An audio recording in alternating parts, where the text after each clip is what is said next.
E aí, família, vamos lá? Tá na hora do vídeo. Eu vou trazer para você, tá, o IPC do Japão. Para quem não sabe o que é o IPC, é o Índice de Preço ao Consumidor, tá? Que está rolando aqui no Japão com a porcentagem de aumentos e etc.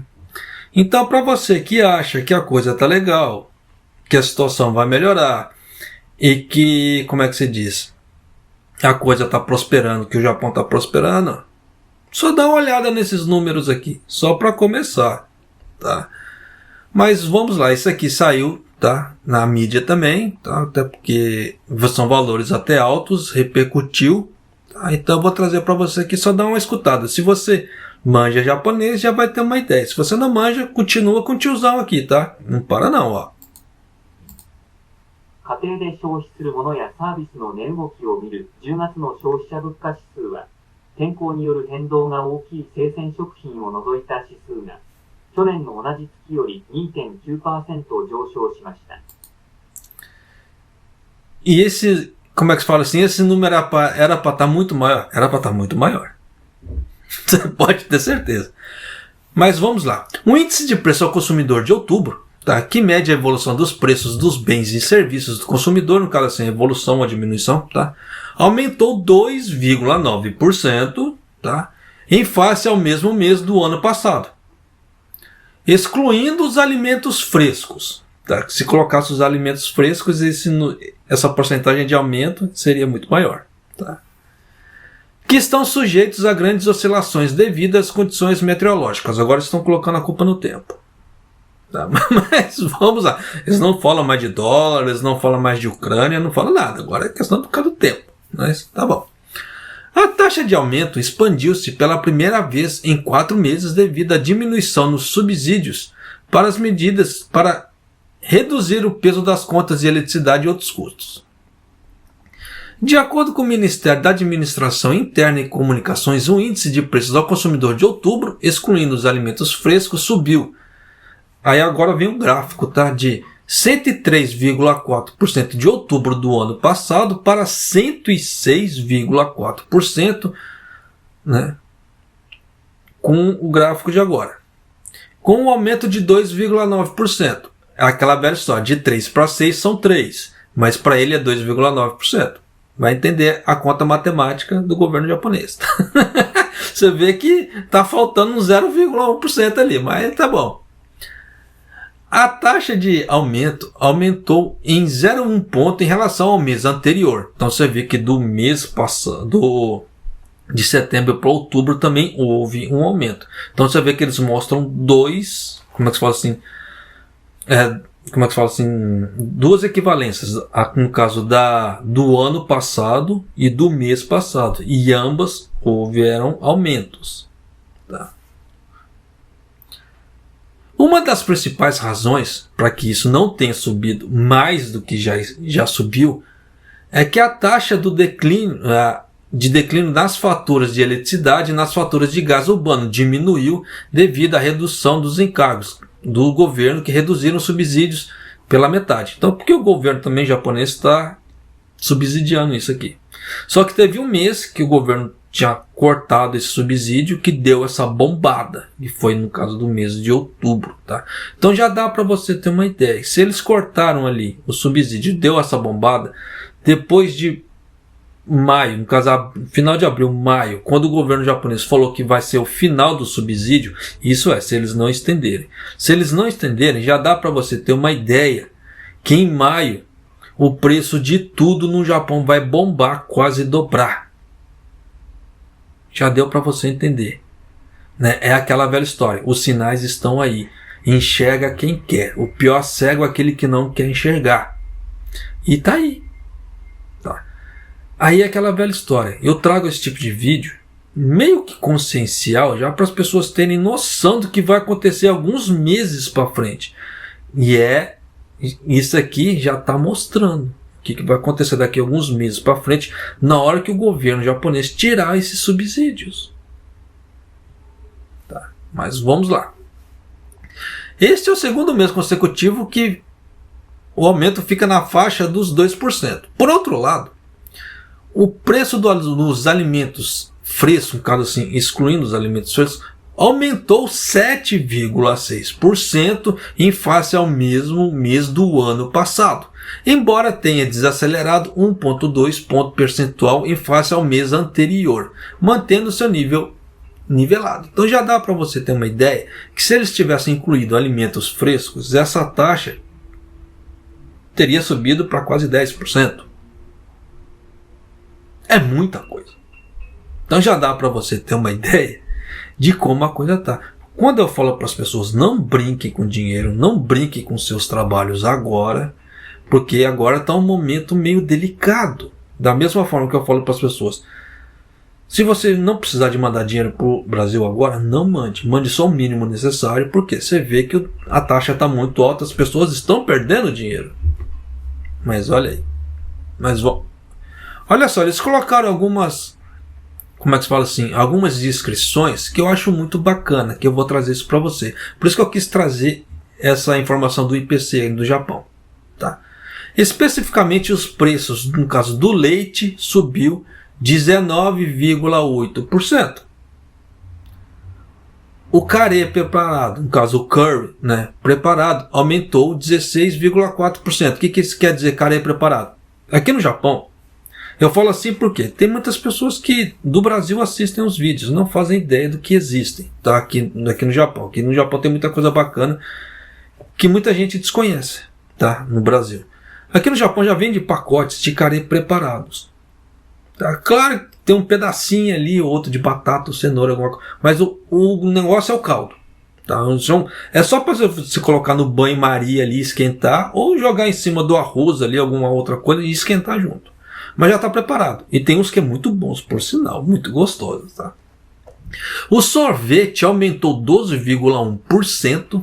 Tá? O pão branco aumentou 7,9%. A carne de porco de produção nacional subiu 5,9%. Essa notícia aqui, como é que se fala, vai chamar a atenção no caso dos turistas. Tá? A taxa de alojamento, no caso assim, os valores nos hotéis, ryokans, etc., subiu 42,6% devido à recuperação da procura turística. Isso quer dizer que é aquela velha história de oferta e demanda. Então já está tendo bastante demanda, vamos subir os preços. Tá aí. Então você vê que nem tudo é inflação. Tá? Tem muita coisa que aumenta nessa história de oferta e demanda também. Tá? Os detergentes para lavar louça subiu 19,1%. E as taxas, no caso de comunicações móveis, no caso celular, né, Wi-Fi, subiram 10,9%. Então já dá para você ter uma ideia que a coisa está ficando cada vez mais salgada aqui no Japão. E é uma coisa que eu já venho alertando há muito tempo. Desde quando começou essa série de aumentos eu venho alertando. Muita gente me deu pedrada. Falando, você está viajando. Lógico que o Japão não vai deixar fazer isso. Tá aí, ó. Cansei de alertar. O governo japonês não vai fazer nada. Não vai. Se ele tivesse que ter feito, ele teria que ter feito no começo. Ainda quando não era o Ueda, é o outro, o Kuroda. Quando o Kuroda ainda estava no, como é que se fala, na presidência do Banco Central japonês, se ele tivesse que ter feito, ele tinha que ter feito ali. Ele mesmo não fez. Aí veio o Ueda só estava seguindo a ideia do Kuroda. Só que, como é que se fala, o Ueda ele cansou de falar. Não sei o que fazer. Não tem o que fazer. Ele cansou de falar. É aquela velha história. O pior cego é aquele que não quer ver. Tá, mas vamos lá. O Ministério da Administração Interna e Comunicações afirmou: a taxa de aumento dos preços dos alimentos permanece a um nível elevado, mas abrandou um pouco devido ao progresso na transmissão dos preços às empresas e em uma estabilização dos preços das matérias-primas, as famosas commodities. Mas para ele está estabilizado, mas você vê que a coisa é assim, ó, parecendo um foguete. Tá? Monitorar as tendências de preços do petróleo bruto também, como é que se fala assim, eles vão continuar fazendo isso. Até porque esse tipo de coisa acaba onerando. Tá? É aquela versão, tem muito produto à base de petróleo. Igual, por exemplo, as vasilhinhas de isopor, onde vai o natô. É a base de petróleo. Tá? Isso é só um exemplo. Então tem muita coisa que tem, sim, que não é só o combustível. Tá? Claro que a logística, o preço do combustível, a logística influencia, pode direto. De forma direta, não é nem de forma indireta, de forma direta. Mas você vê que tem outros produtos por trás também à base de petróleo que são afetados, que se dá um aumento em algum tipo de commodity, desencadeia todo um processo ali por trás que é complicado. Só para você ter uma ideia de como a coisa vai ficar. Tá, eles deram um exemplo aqui no caso do bolo de Natal. Antes do Natal, as confeitarias em Setagaya, em Tóquio, começaram a aceitar as reservas de bolo de Natal, né, desde o dia 30 de outubro. A loja, né, que está funcionando desde 2021, né, e no ano passado mantiveram os preços dos bolos de natais iguais, devido à preocupação com a perda de clientes, mas esse ano decidiram aumentar os preços.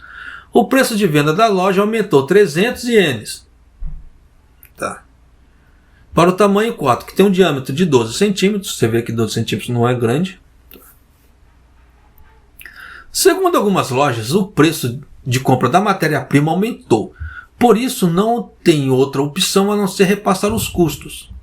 O preço de compra da manteiga e do creme de leite fresco aumentaram de 8% a 10% em abril. O fornecedor informou que haverá um aumento de preço semelhante em janeiro de 2024. Então já dá para você ter uma ideia que ano que vem vai continuar aumentando os preços. Isso não é palavra do governo japonês. Isso aqui é palavra do quê? De fornecedor. Então já dá para você ter uma ideia de como a coisa está ficando. Além disso, o preço de compra dos chocolates utilizados em bolos e em outros produtos aumentou em cerca de 20% desde abril deste ano. Nosso fornecedor explicou que as principais razões para isso foram o aumento dos preços dos grãos de cacau devido aos fatores como o clima da fora de época, produção e o iene mais fraco, o famoso dólar. Por isso que eu falo que se o governo japonês tivesse segurado o dólar de alguma maneira, teria aliviado muito o fardo de muitas pessoas aqui no Japão. Mas você vê que não foi isso que aconteceu. Tá? Embora a loja espere receber mais reservas de clientes que compram bolos regularmente do que no ano passado, está preocupado com o número total de reservas possa diminuir devido ao aumento de preços. Fato. Né? Takayoshi Terasaki, gerente da patisserie Chocolatery, né, disse: o preço de vários itens aumentaram, então se não repassarmos os preços, não poderemos absorvê-los apenas através de esforços corporativos. Esforço corporativo que ele quer dizer o quê? Ele cortar o máximo de custo possível, tá, para poder não haver repasse de preço. Só que dependendo disso que ele faz, acaba alterando o quê? O sabor do produto, ou como é que se fala assim, a parte visual do produto. Por quê? Dependendo da receita, se você alterar a qualidade de um produto, ele perde qualidade. Não fica igual. Tá? Não fica similar assim, de sabor ou aspecto. Então nisso afeta muita coisa. Tá? Então já dá para você ter uma ideia que muitos produtos não podem ser substituídos. Então vai ter que arcar com os preços, não tem muita coisa. E se ele arcar com os preços por muito tempo, ele quebra. Como eu já trouxe aqui no canal, quem acompanha os vídeos antigos deve se lembrar que houve como é que se fala assim, um número de falências generalizado no Japão. Esse ano bateu o recorde. Tá? Vários recordes de, como é que se fala assim, de número de falências decretadas. Então já dá para você ter uma ideia aqui. Se a pessoa, o administrador, tentar absorver, só que se ele não tiver noção do que ele está fazendo, ele quebra. E existem fatores que as pessoas não levam em conta. O que é? O fator externo. O fator externo é um fator que você não tem controle. Igual, por exemplo, você está trabalhando na sua fábrica, você tem 2 horas extras todo dia. Aí daqui a pouco deu um problema numa fábrica tal. Aí essa fábrica tal fala assim: para a sua produção aí, porque aqui a gente não tem como pegar a sua produção agora. E o que acontece? É um fator externo, não é um fator de onde você está trabalhando. Só que a fábrica que você está trabalhando, ela vai ter que diminuir a produção ou parar a produção até que outro local resolva o problema. Entende? É a mesma coisa. Ou você fica doente, ou acontece alguma outra coisa. Fatores externos, nós não temos controle. Tá? Então tem muita coisa assim que é complicado. Tá? Então tem que se levar muito em conta quando você vai fazer seu planejamento familiar, seu planejamento econômico. Você tem que, como é que se fala assim, supor, entre aspas, tá?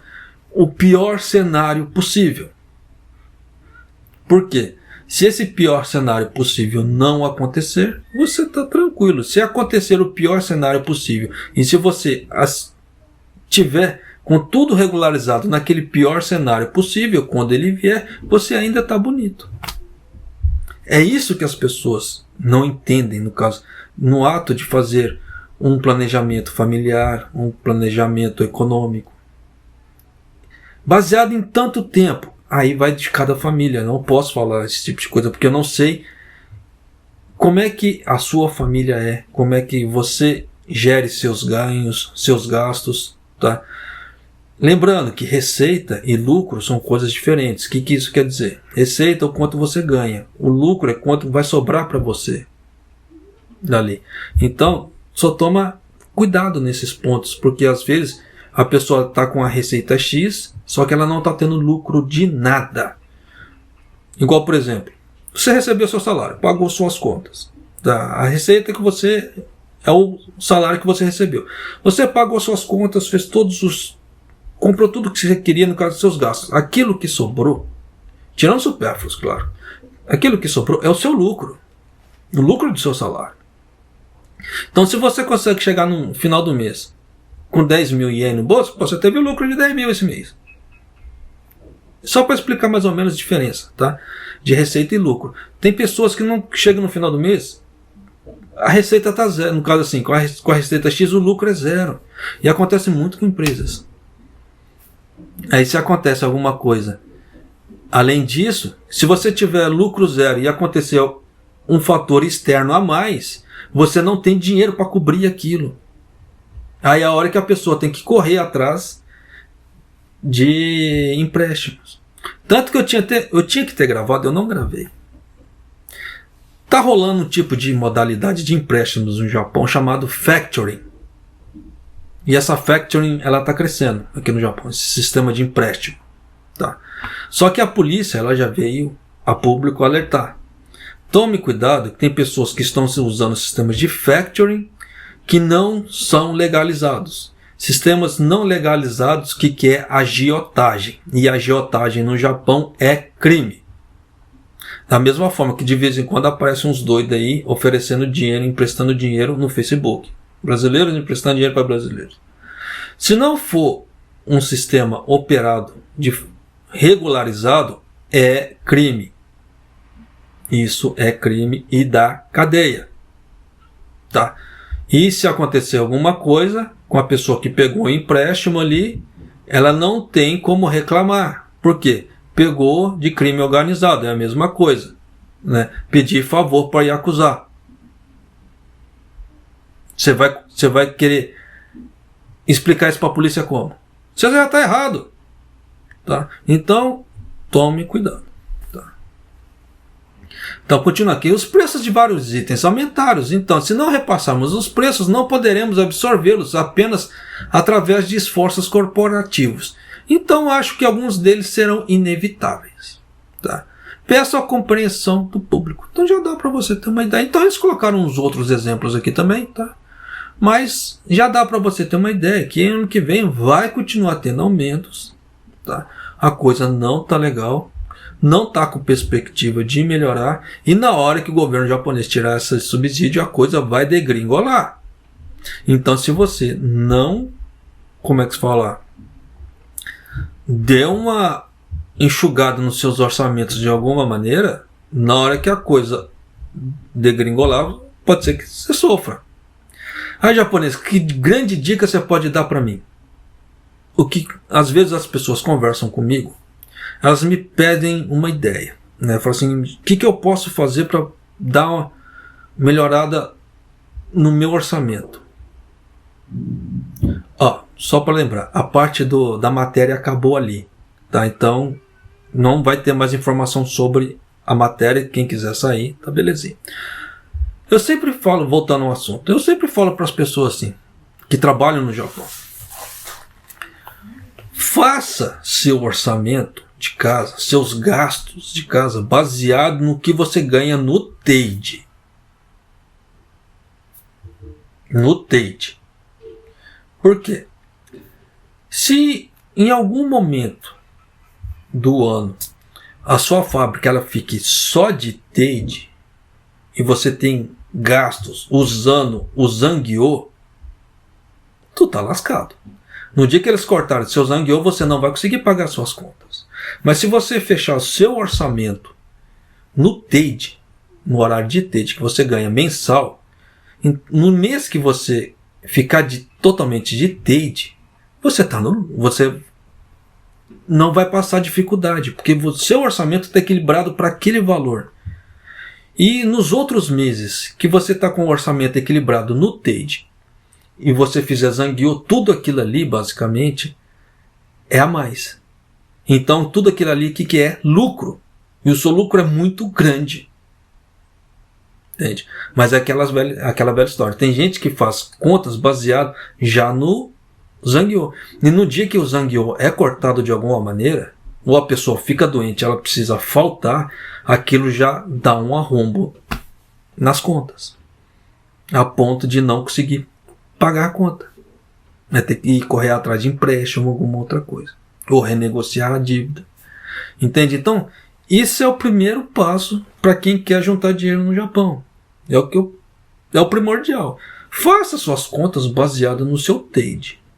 Tá? Porque ali você sempre terá lucro. Você não terá lucro no mês que você trabalhar só de TEID. Entende? Esse é o mínimo básico que as pessoas deveriam ter ideia para fazer seus gastos aqui no Japão. Gastos de forma geral. Água, luz, gás, moradia, telefone, alimentação e etc. Baseado no TEID.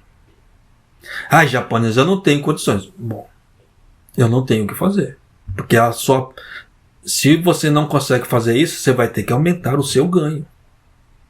De alguma maneira. Tá? Só que vai chegar um ponto que você vê que está aumentando os gastos. Se você não diminuir seus gastos, você vai ter que aumentar seus ganhos. E nisso você vai ter que trabalhar cada vez mais. Qualidade de vida zero. Você vai ter que estudar pra cacete. Poucas horas de sono, poucas horas para sua família e etc. Não tem choramidói. Tá, nesse ponto. Na hora que a água bater na bunda, nesse ponto, você só tem duas opções: corte de gastos ou aumento de ganhos. E aí? Tá. Então espero que essas dicas te ajudem de alguma maneira. Pode parecer surreal esse tipo de coisa que eu falo? Pode parecer. Mas é o que eu faço aqui em casa. 2 pessoas, só minha esposa trabalhando. A gente passa... Claro que tem mesmo que a gente passa um pouco mais assim, no guiri-guiri. Porque dá a queda no serviço dela, então dá aquela diminuída no ganho. Mas as contas em si continuam todas redondas. Entende? Então já dá para você ter uma ideia como é que a coisa anda. O que você no mínimo deveria fazer. Fala assim, no mínimo deveria fazer no caso, para ter como é que se fala assim, um pouco mais de segurança financeira. Por quê? Até porque esse excedente do Zangyo você pode pegar e investir em outros cantos. Ou investir em curso, ou investir em ações, ou parte financeira, alguma outra coisa, tá? No Tesouro Direto lá no Brasil, CDI, CDB, ou algum plano de aposentadoria, mas você já está fazendo seu pé de meia. Diferentemente de que você trabalhar mês a mês, sem conseguir juntar um tostão, sem ter uma perspectiva de futuro, só contando com a aposentadoria. Se você já tiver algo investido, mas sua aposentadoria, você vê que são 2 coisas, em vez de contar só com a aposentadoria. Aí é aquela velha história, quem faz esse tipo de coisa assim, que eu vou falando, o sonho da casa própria é muito maior, a chance é muito mais palpável, do que aquele que só está de como é que se fala, de aposentadoria. Tá? Mas são coisas para refletir. Eu sei que muita gente não vai concordar com o que eu falo, porque as realidades são diferentes. Só que aquela velha história, a realidade cada um faz por si. Então, como é que se fala? Da mesma forma que eu falo, que aqui em casa só minha esposa trabalha, e eu tenho esse problema medonho de hérnia. Se nós conseguimos fazer certas coisas, ainda tem meses que nós conseguimos ajuntar, porque que você ou muitas pessoas aqui no Japão não conseguem juntar dinheiro. Não estou falando que você não consiga, tá? Mas você vê que tem muita pessoa aqui no Japão que não consegue juntar dinheiro. Por quê? E aí? Sendo que ainda é capaz? Sendo que é capaz. E eu só vou dar a última coisa para finalizar o... Como é que se fala o vídeo? O salário da minha esposa é 1.050 horas, tá? Você vê que é muito baixo em relação às outras pessoas. E nós ainda conseguimos. Porque a administração fina de contas e ganhos e gastos. Se você aprender a fazer isso, você vai conseguir muita coisa na tua vida na parte financeira. Tá certo?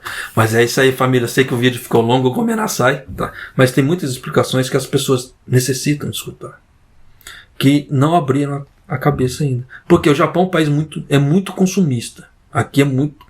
O consumismo aqui é demais, é desenfreado. Então, se as pessoas não tiverem um certo freio em questão de supérfluos, ou que é realmente necessário, a coisa desanda. Tá? Então, pense agora.